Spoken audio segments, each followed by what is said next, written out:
Welcome into PFF HQ. Austin Gayle here with senior analyst Cam Mellor. We're talking Atlanta Falcons today. Staying on the offensive line. We came out with our offensive line rankings earlier this week. They didn't come out as high as maybe people would expect because they spent 2 first-round picks on offensive linemen. What can you tell me first about that guy out of Washington, Kayla Mcgarry, right tackle? Well, when you take 2 first-round picks on your offensive line, you're expecting to get marginally better right away, quick. It's been well documented here at PFF. We're not expecting these guys to come in and fit right in right away. The year one gap between offensive linemen at the college level and at the NFL level is huge. A lot of getting used to.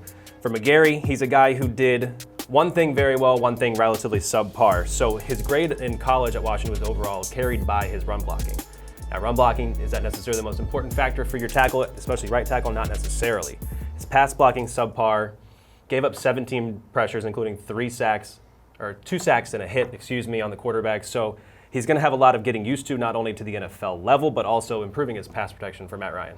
You see him coming in, and you speak to that rookie wall. I'm glad you brought that up. Even the best offensive tackles in each draft class have a hard time adjusting to the NFL. You factor in that he wasn't a great pass protector in the Pac-12 with Washington. That rookie wall for pass protection for him, you got to imagine being steep. You can't see them having immediate improvement from him. Going into guard, Boston College. This is a guy that we really liked. A great pass protector at Boston College, but again, some deficiencies in his game. There was the deficiency, yeah. I mean, you said it. He's a pass protector. He was a pass protector in that offense. Obviously, Boston College equipped an offense that was garnered to not allowing pressure on the quarterback. A young mobile quarterback there in Anthony Brown that he was blocking for. But he only allowed 4 pressures total, and it was a whopping 371 pass blocking snaps that he still had to protect the quarterback on.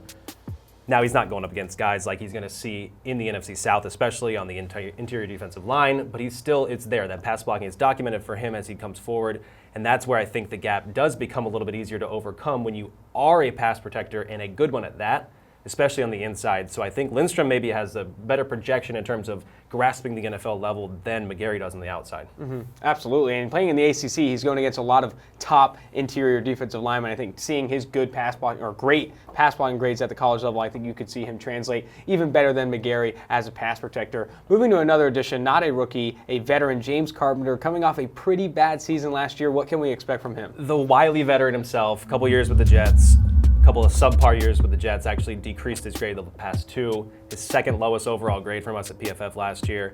He was just kind of, it wasn't a pretty year overall. There's not really much of an upgrade there. He does get to factor in next to and in between Jake Matthews and Alex Mack, which is kind of going to be beneficial for him. He's going to be able to play off their strengths. So we'll definitely, I think we see an upgrade in his year from last year, obviously playing with the Jets in that scheme. But moving forward, I think Carpenter's a little bit better than he was last year, but it's not going to move the needle, so to speak, for the Falcons' offensive line.